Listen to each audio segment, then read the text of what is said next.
When it's time to replace your wiper blades, an authorized dealer can provide you with the right set for your vehicle, and you can install them yourself in just a few minutes. The windshield wipers service position function lets you reposition your windshield wipers away from the glass for easier service. First, turn your windshield wipers off. Press the Start-Stop button to stop the engine.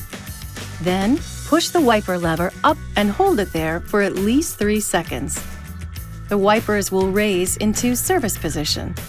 To remove a windshield wiper blade, press the release button on the blade and lift it up to remove it from the arm. Position the replacement wiper blade above the arm and insert it into the housing until it snaps into place.